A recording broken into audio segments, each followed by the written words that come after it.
basketball analysis with over 70 years combined experience. The Bob Ryan and Jeff Goodman podcast is brought to you by Prizepicks. It is time for the Bob Ryan, Gary Tanguay podcast. Here, a proud member of the CLNS Media Network. Show is brought to you by Prizepicks, North America's #1 daily fantasy sports app. Download today and use code CLNS to get $50 when you play 5. Prizepicks, run your game. Okay, Bob, what do the Celtics do now? Well, I didn't expect, we weren't going to get a game plan yesterday from Brad, naturally. He had an obligatory press conference, or maybe not so obligatory for some people, but, you know, he's Brad. Good man. And but he did say or outline they're not throwing in a towel. There won't be anything remotely conciliatory, at least in terms of, you know, no tanking or anything. No, they're going to try to figure out and negotiate through with their big problem, which is a big problem, which everyone who cares now knows is the dreaded second apron and the consequences of their spending that have produced a championship and championship contention now for several years, but which is now imperiled because of the rules of the game, and they're going to have to make some very hard and unquestionably unpopular decisions, right? He's going to have to make some decision. It is the widespread assumption someone has to go, and the two people that are the people logically think are the most appropriate are either Porzingis and or Holiday. And if that happens, there's going to be a lot of unhappy people, particularly with Holiday. You know, people have every reason to really, really love him. And Porzingis, you might rationalize, well, he's always hurt. There's always something, like Gilda Radner said. And there is always something.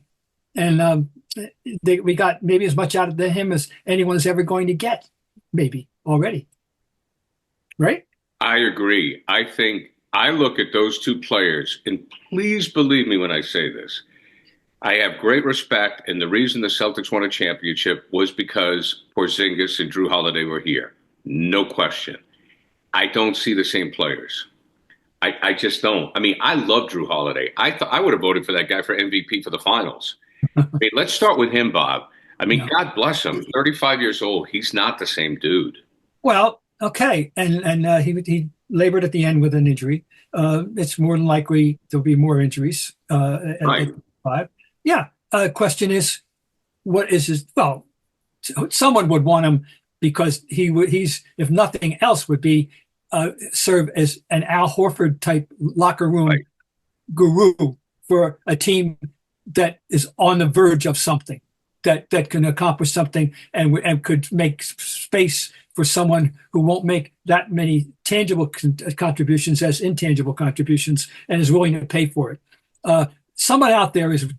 There's somebody out there, I think, that would want Jrue Holiday under those circumstances. But now, here's the question, Bob. Who takes his place on the Celtics? Well, you know, the thing is, you've got your incumbents obviously are your sixth man of the year, who's a different player, naturally, and but a better player than a lot of people used to think. And then we'll see. Maybe Shireman, you know, there's a reason why he was drafted. He is a shooter, at least in theory. We'll see. I mean, maybe they get something out of Shireman. I don't know after that whether they go out in the hunt to what they hunt for. I don't know. But we'll have plenty of time to figure that out. But yeah, it would be hard to replace him in that sense. But it's something, you know, financial. They have to do something. We know that, and something has to be done. A move will have to be made, and he is a logical person to be moved. Now, I wonder about Porzingis because obviously he came up big in the finals against Dallas. It's a tough one. I mean, he's got 1 year left. I mean, there's certainly not going to be an extension, you know, but it's a factor. You know, as Bob, you have said this from the beginning of the year. I need to give you props on two fronts. Number one, you were big on the Knicks from the get-go. And Jeff and I were kind of chuckling a little bit when they struggled during the regular season. We said, geez, Ryan, maybe the old man's lost it a little bit. Maybe the commish doesn't have his fastball. I don't know about the Knicks, but I have to give you props. The Knicks got the last laugh, and you did as well. And you said the Celtics can't win the finals without Porzingis, and both are true. I just looked at that starting five and I said, I like all those players. And now there was an issue. Bridges took a while to come around, and there was talks that maybe they gave up an awful lot of draft picks to get him. But I still like that lineup. And I was never sure from afar about what Karl Anthony Towns was all about. I'm not seriously. You know what I mean? I know. And I know there were issues with him and Thibodeau originally, and now he is back with Thibodeau.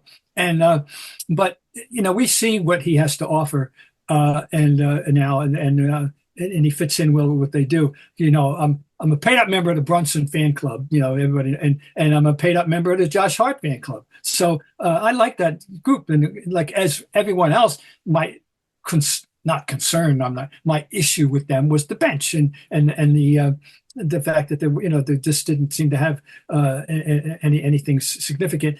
And then I did underestimate what Mitchell Robinson can bring to the table. I have to admit that I underestimated that, and I admit that from the beginning. I used to read stuff in the New York paper and I go, homerism, and no, seriously, but. In the post about it, but I was wrong. You saw in the playoffs, we saw up front how he's not a great player. He doesn't have much offense. He's strictly a lob guy, on offense. There's a role for those guys now in this league.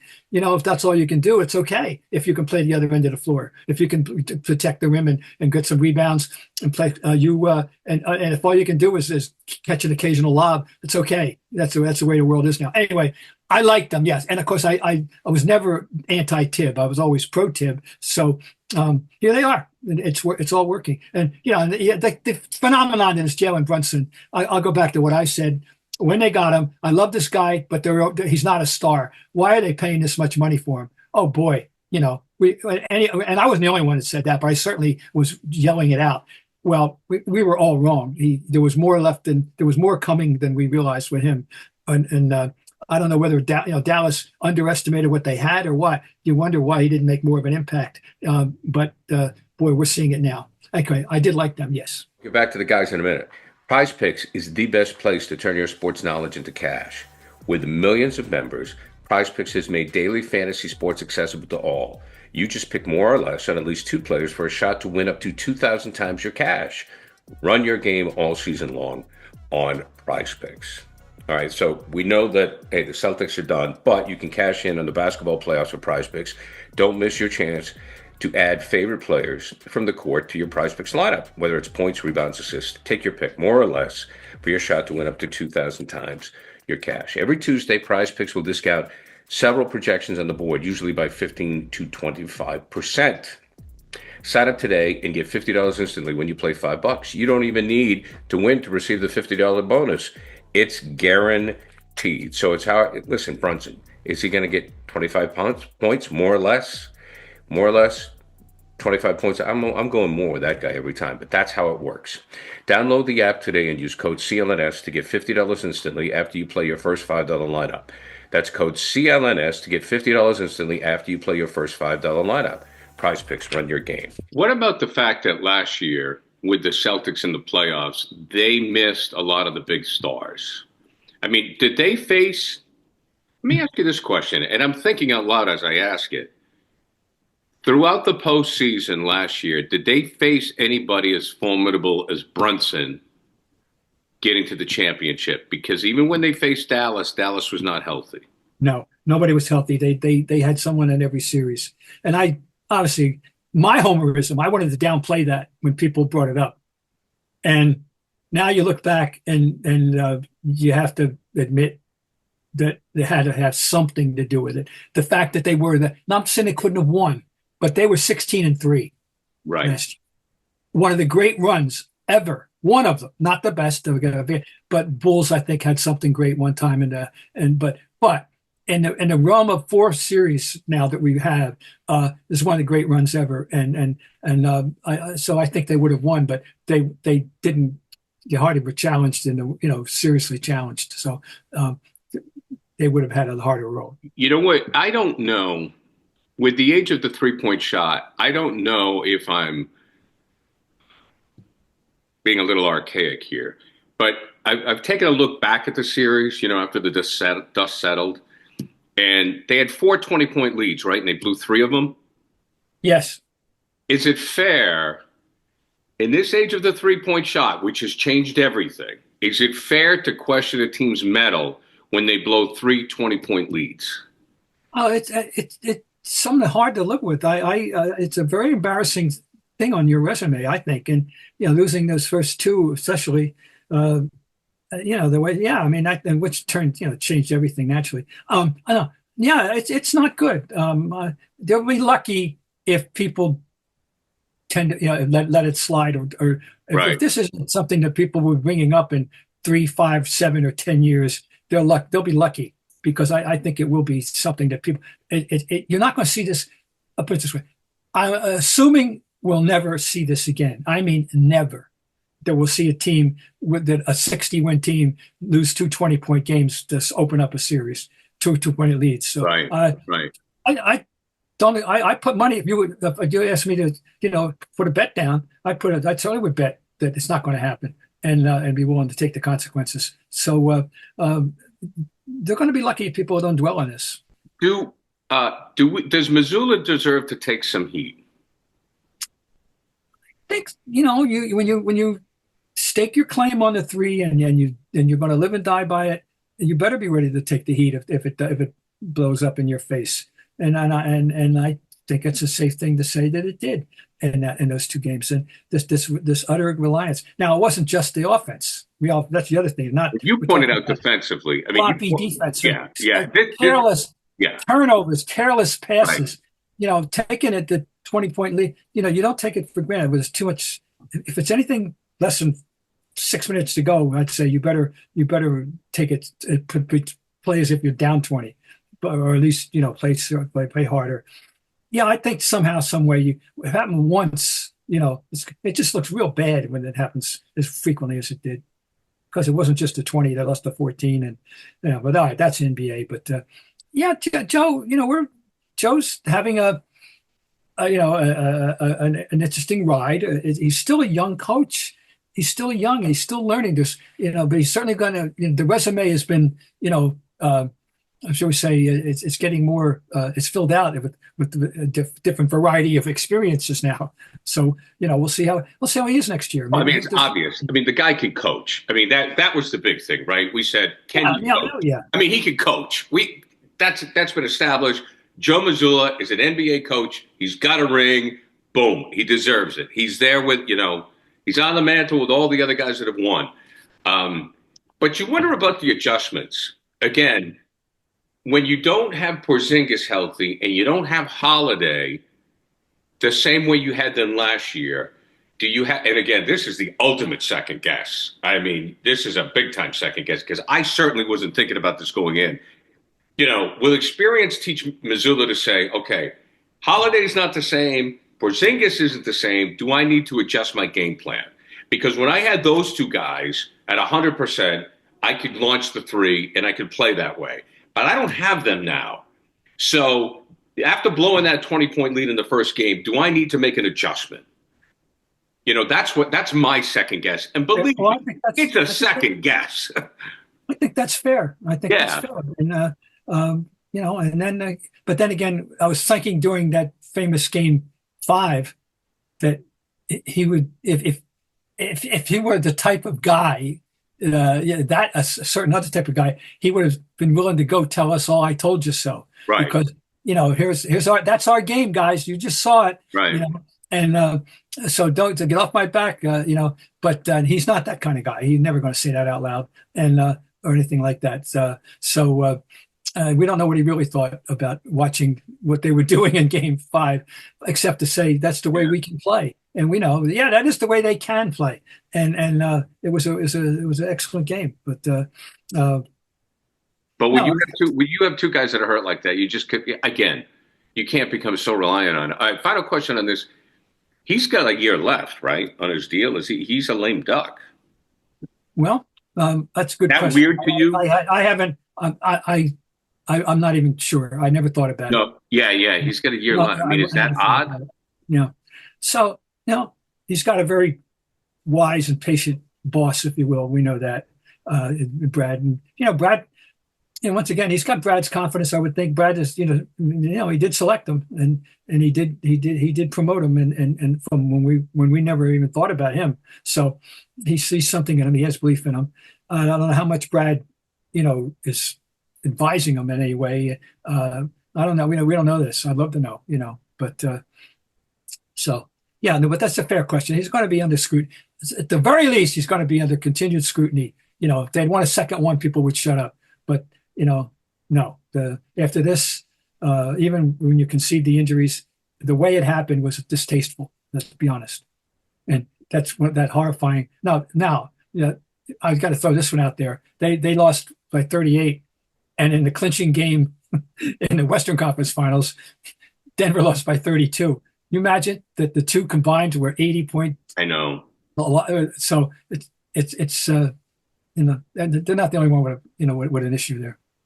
I think for me as a Celtic fan, what I envisioned this year was like a dynasty.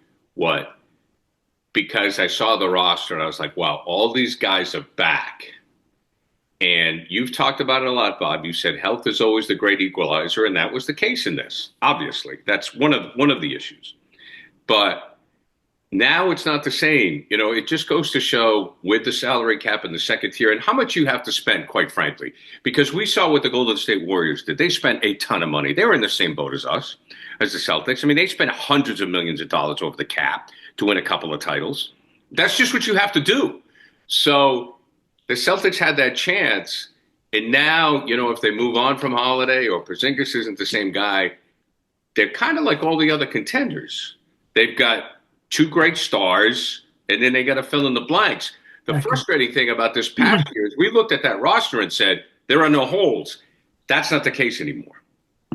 No, you're right. It's all different now. And then next year, I won't say it doesn't count. I mean, because obviously, but without Tatum, and I'm assuming nothing, but I'm going to guess that if there's a reasonable doubt about anything, that he should sit out, then he should sit out the whole year. So with that Achilles, even at his age, is 27, going on 28. There's no question they'll be back in the pack in that regard. No question at all. Okay, Bob, let's get back to it here. Do you have any more thoughts on the Celtics? No, I think we all. I mean, people, if you're following it, that we're just being redundant with people. They know. Okay, fine. Let's move on then. Whether you know the details and the ins and outs of the second apron thing, it exists. People know it exists. They know it's a problem. They know they have to get under it, and they know there's going to be some hard decisions made. These are givens, and there you go. It's going to be an interesting offseason in that regard, without question. Now, I want to throw one more thing out there, and that is, guess who else has a big problem coming up with the second apron? The 64-win Cleveland Cavaliers. Interesting. They, I'm stealing from yesterday's Athletic and New York Times. Thank you very much for the information.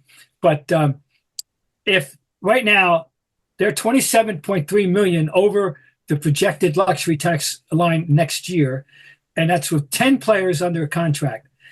If they fill the last 4 roster spots with minimum contracts, they would still be roughly 34 million over the tax and 15 million over the projected second line apron, 207.8 million. Okay. They have a couple of personnel issues. Ty Jerome's a free agent and he's coming off a good year. So it's going to be definitely an interest in him. And DeAndre Hunter, who's a sixth man for them, makes 24 million. And that's got to be so they may have to make some decisions too. It's not just the Boston Celtics in terms of the teams up top. Okay, all right. Well, folks, there's still basketball left, even though we quote unquote are not involved. And I'm personally very interested in the Knicks and the Pacers. Secondarily, really in the Thunder and Minnesota, but certainly interested. But I got to point out something for people, and that is that don't underestimate the Indiana Pacers, who started out 9-14, who on January 6th first passed 500. They didn't become a better than 500 team until a 113-99 win over the Nets on January 6th that made them 19-18. So they finished up 31-14 from then. That's a very good record, and they carried this over, just blowing out Milwaukee, and here they are after the second series. So they're going to be a tough out for the Knicks. I think that could be and of course there's a lot of ancient and not so ancient history with those two, going back to the 80s and the 90s. Reggie and Spike. Reggie and Spike. Oh, absolutely. So Reggie and Spike got started with that. And so you got that. And I was present for for that. Not that game, but that series later. And also in the 2000s. So there's some good rivalry there that's going to be rehashed. But I think that that's going to be an interesting series for sure. And I'm not going to categorically predict anybody winning. I'm just going to say I think people need to be aware of exactly how well Indiana has been playing for 3 months now. Well, they're underrated. No question. I think they're the best kept secret in the league right now because people are thinking New York, it's MSG, it's Madison Square Garden. They had a slow start. The Pacers are drastically underrated. I think if you polled the average NBA fan, they would think New York's got this thing in the bag. Yeah, I think so. And that's why they're going to find out. It's going to be interesting. I like one thing about it. There are two run-oriented teams. They're fast-paced teams. They both want to play that way, which I like to say and see so much. So I think it's going to be a lot of fun, that series. And I wouldn't. I would not be remotely surprised either way, whoever wins. So the only thing I'd be surprised, as you generally are if there's competition, is if it's a rout. I certainly see nothing less than a 6-gamer with these two. Oh, I think it's going to be a battle. I think it's going to 7. I think it's going to be a great series to watch. Yeah. So now, I have no idea how I have an idea. Mm-hmm. We'll get to OKC, and I know you want to talk about some of the New England ties, but let's just talk about the Minnesota OKC matchup because Celtic fans are all laughing. Oh, Minnesota! Oh, look at they're in a good. Well, Minnesota's still playing, and the Celtics aren't. Yeah. So Minnesota's playing with house money. Do you see them posing a threat to OKC at all? They're not going to get swept or anything. I could see them having a very respective 6 possibility, but I don't see them winning. But Anthony Edwards is playing when he's at his game now. He's as formidable offensive weapon in the backcourt as there is in the league, and there's no question about that. And I said this and got hooted down at the time a little bit, but I've seen other people actually make the same connection. I see a Michael Jordan in his game. I see that swagger. That it's not arrogance, but it's confidence and the swagger, and stylistically the body types. And he's a little shorter. And Michael was, depending on who you believe, 6'5" or 6'6". But Edwards is, I think, in the 6'3" range, 6'4" at the most. But I like his game. I mean, I like his stuff, what he can do. But the guy that is the key element that his development has enabled them to do what they're doing, I think, is Julius Randle, who he teased Knicks fans. He made all-star teams, but in the end, he teased them. And I don't think a whole lot of tears were shed when they traded him, in New York among fans at all. But he's playing his best basketball of his young career now, and he's without it they aren't where they are. But then interesting personality involved there. Although Edwards certainly has a personality, is Rudy Gobert, who's having a pretty good, a pretty good series. But there's always a lot of something rumbling around him. But he's an excellent, he's not a great scorer, but he is a first class rebounder, a first class shot blocker. So gives him a very formidable threat in the middle. In the Final Four, is coaching a factor? Oh, I think, yeah. I mean, I think so. You have two vets. You got the guys in the East, right? Oh yeah, the East. Thibodeau, two guys that have been around. Carlisle, Chad Finch he's not a kid, but he hasn't been exposed to this before. So this is new for him. And now OKC, Mark Daniel. Now they. This is with this group, because they keep forgetting they actually went to a finals back in the Durant era, right? Durant and Westbrook, but so it doesn't seem like it ever happened in my head, but it did. But this is a new experience for this group, which leads me to so much talk about how young this group is, and I'm hearing it, and I'm not okay. So I'm looking this up just to confirm for the most part. They have one guy who matters over 27, and that's Alex Caruso, who's 31. By the way, we have to talk about him a little bit, by the way. Go ahead. But the rest, all right, Alex Caruso, I remember, we know he was out there. First of all, he's a phenomenon. Everybody, you can't miss him on the court with the bald head and the headband, and the fact that he's this, dare I say it, Caucasian guy, which is always an oddity. And when he first came into public view in LA, who did a story, a metrics story about how he was the best kept secret in the league, his metrics on the court defensively, and the fact that he does make a three. People underestimate him just looking at him. I'm sure even the other team probably underestimated him in the beginning, just looking at him. He didn't look like an NBA player at all in any way. Well, guess what? He's a useful player, and he keeps getting moved around. But this is a good pickup they made, a very good pickup they made, and he does have a ring from the bubble team, the Lakers. I think, but he's the only guy over 30 that plays. He's an important piece of their puzzle. The rest of their key people, Hartenstein is 27, Isaiah Hartenstein. SGA is 25. Lou Dort is 26. And now here we go. Cason Wallace, who plays and can make threes, is 21. Jalen Williams, who's very useful and important player, is 22. And Chet Holmgren is 23. Wow. So they are pretty young. Now, it brought to mind the youngest team that ever won a championship in my knowledge, and certainly in my experience, and this will get you attention.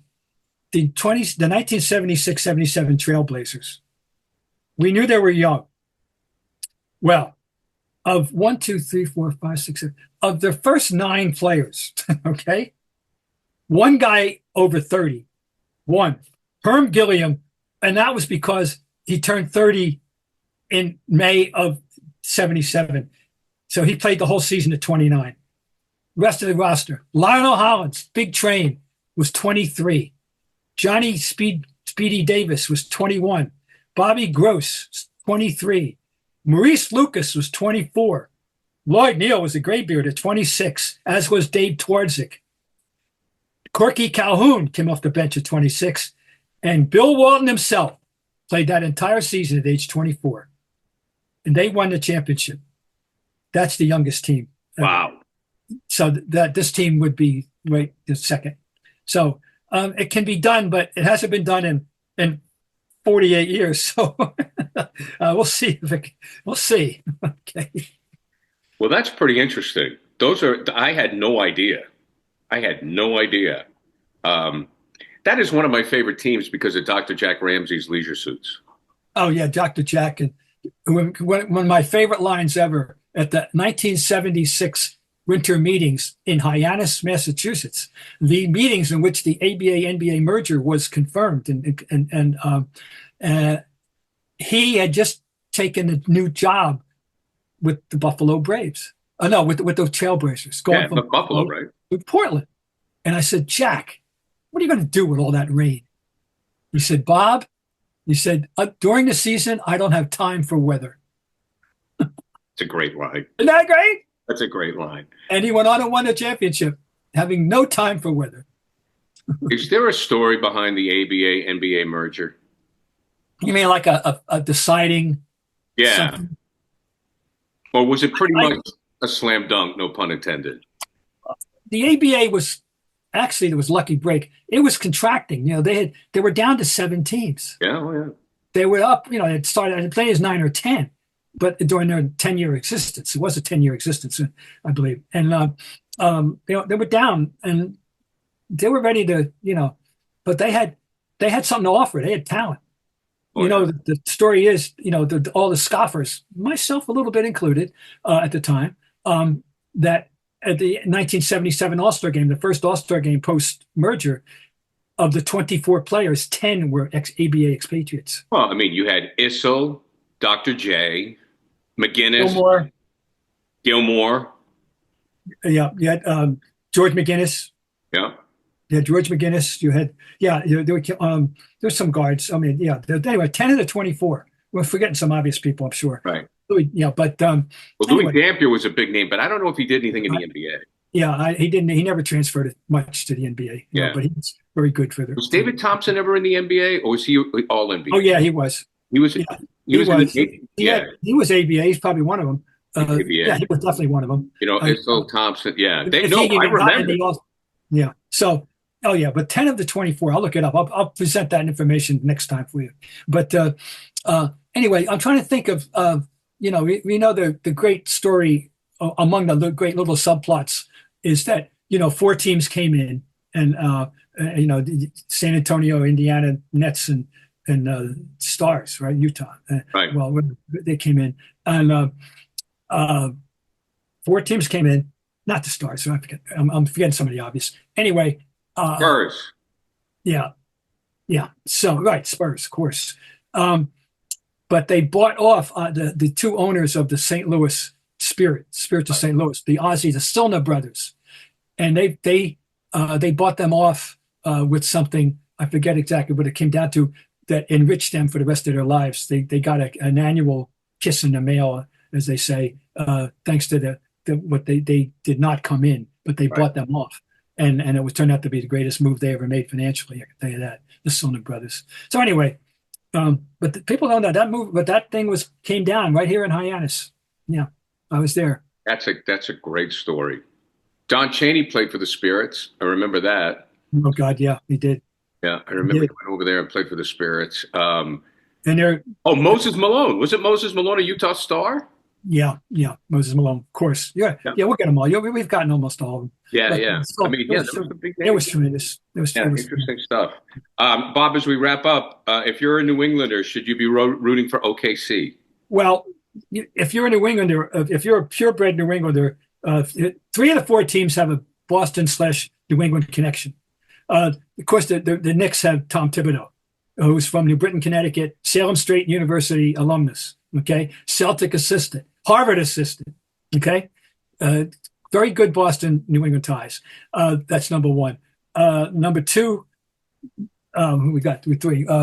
Indiana is coached by Rick Carlisle. Right, and he's one of ours. And Maine, University of Maine, as well as Boston Celtics. We know that, number 2.